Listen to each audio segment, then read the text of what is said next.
Philippine chess, and in this series I will feature the games of our grandmasters, no, our best grandmasters, and of course it's logical to start with Asia's first grandmaster, our living legend, our first grandmaster Eugene Torre. So I'm going to showcase his first game against the legendary world champion, former world champion Mikhail Tal. So they first met in the 1973 Interzonal, where Eugene Torre was not yet a grandmaster. He was still an international master. He would go on to earn his grandmaster title a year after in the 1974 Nice Olympiad in France. But in this game, 1973 Interzonal, Torre faced Tal as black, and we start with the opening game now. So this is called the English opening, characterized by the pawn on c4. So this is the main symmetrical variation of the English opening. And d4, I had exactly the same game as black with FIDE Woman Master Aleni Gia Doroy yesterday. He also played d4, not waiting for me to play knight c6, because normally the game would go castle, and then after knight c6, then he would oops, what's that? Then black would play d4. So, but in this case, he didn't wait for me to play knight c6, because I think he was preventing me from playing d5 myself. Because if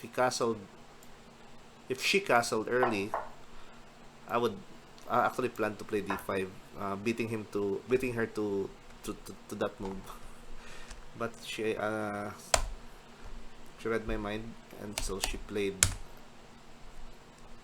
like Taro did and played d4 right away. So Torre captured, played knight c6, castle, and then Torre played knight d4. Just to show you my game yesterday against Doroy, I played queen a5 here, because knight d4 is such a standard move, and I would think that she, being a woman FIDE master, she would know well more than I would about this opening in the main lines. So I wanted to make a sideline move by playing queen a5, which according to the computer is also not bad, although not the recommended move. So Doroy played knight b3, I played that one, he played c5 to prevent me from playing d6, because my plan with queen h5 was to move the bishop here. So she wanted to prevent me from doing that by making it hard for me to push my d pawn, but I played d6 anyway, which according to the computer is also not a bad idea. Still equal according to the computer. So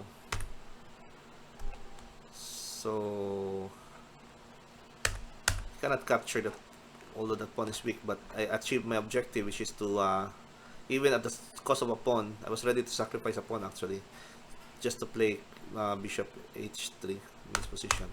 So, but anyway, let's go back to Tal. So he played knight d4.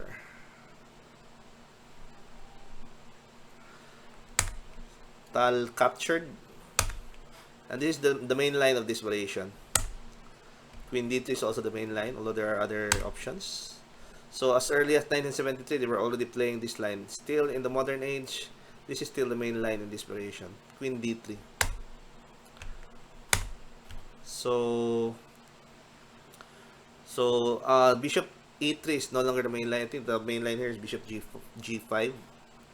So Tal actually gave Torre opportunity to improve the position of his black squared bishop by moving the knight.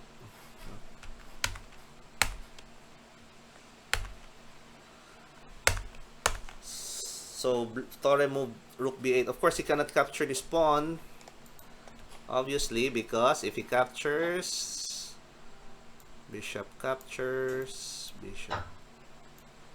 Bye-bye, one piece. So,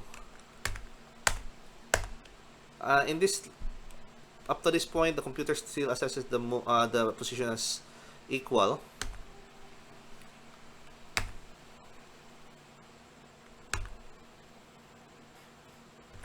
And we have this typical majority, two-pawn majority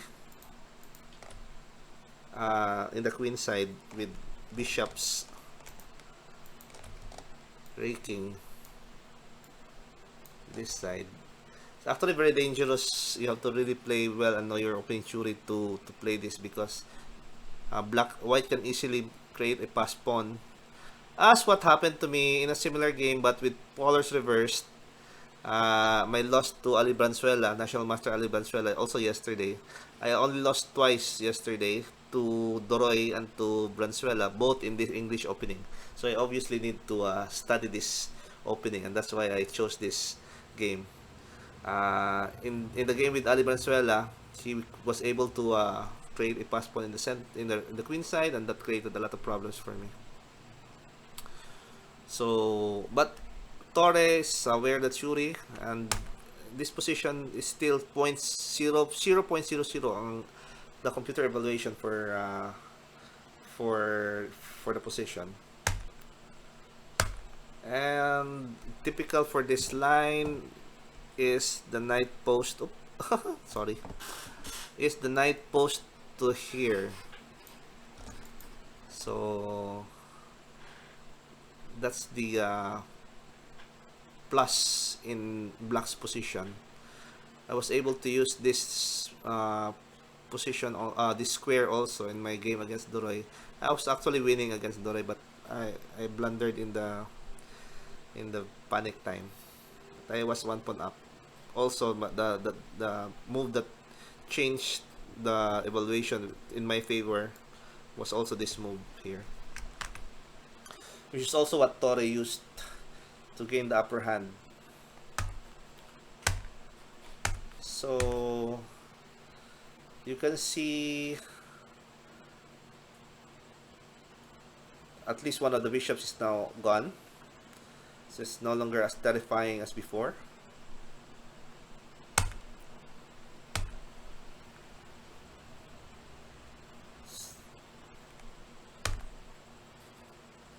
So the position still assessed as equal according to Stockfish. But with each piece simplified, black's job is getting easier. And here, white made this mistake. So according to the computer, this move is the mistake that turned the tables and made and allowed Torre to seize the initiative. The computer recommended just king f1.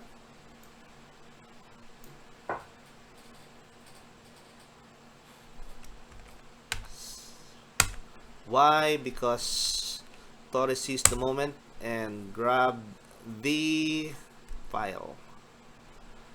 So with this file, he was able to the rook by the way cannot support, of course, no.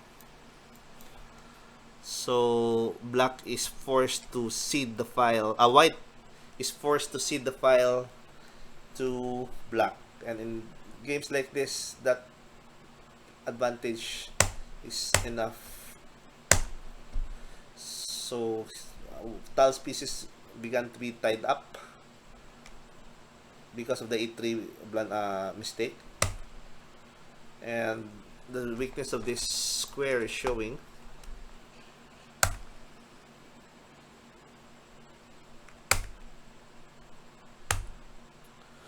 This position is actually +2 for black already. The rook was able to invade.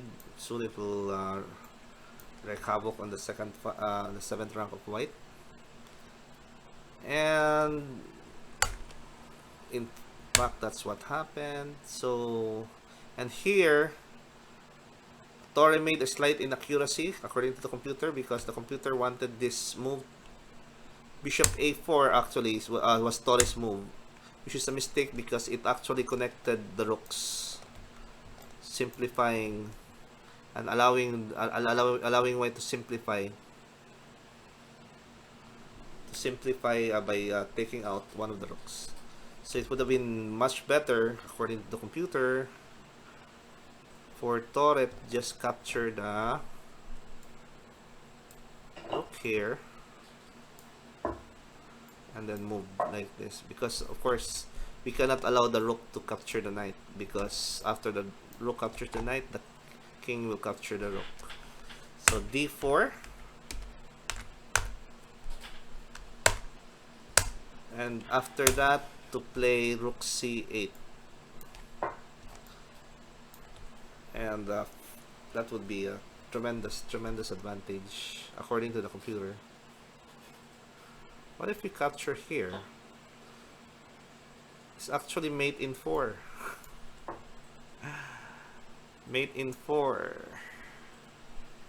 If we capture, so the infiltration of the second rook on the white's position is decisive. But Torre made a mistake, a slight inaccuracy, by capturing the pawn.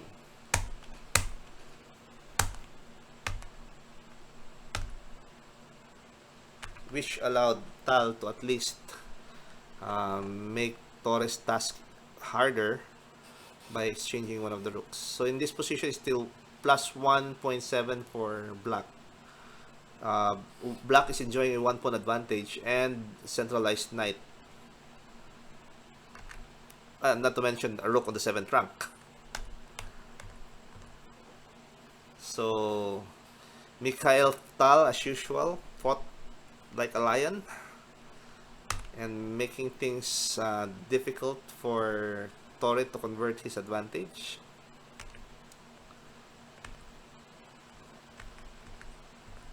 So here, Torre liquidated to rook endgame.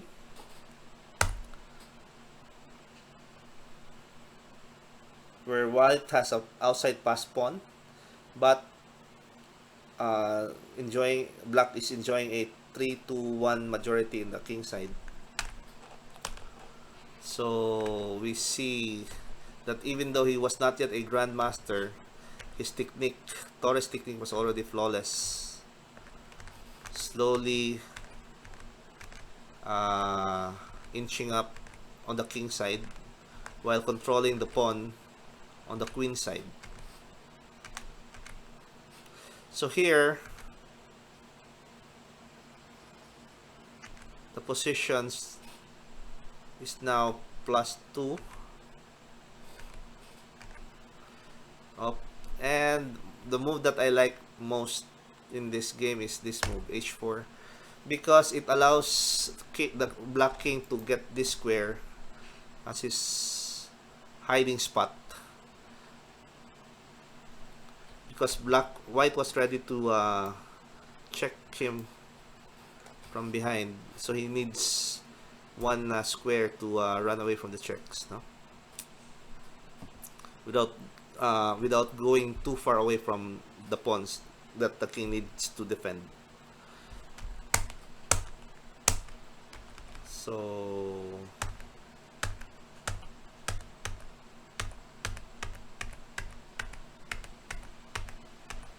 in this case, he doesn't need to capture that pawn. So of course rook h8 is not good because black can just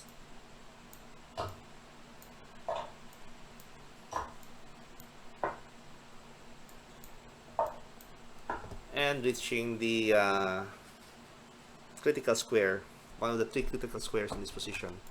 So theory has it that when you have this kind of position, if your king manages to get in any one of these 3 squares and you have one extra space between your pawn and your king, That would be the winning position. So in this position, actually white is hopeless, but in the actual game, uh,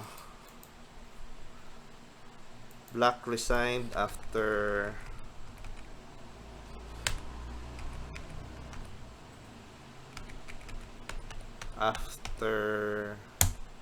he actually played king f2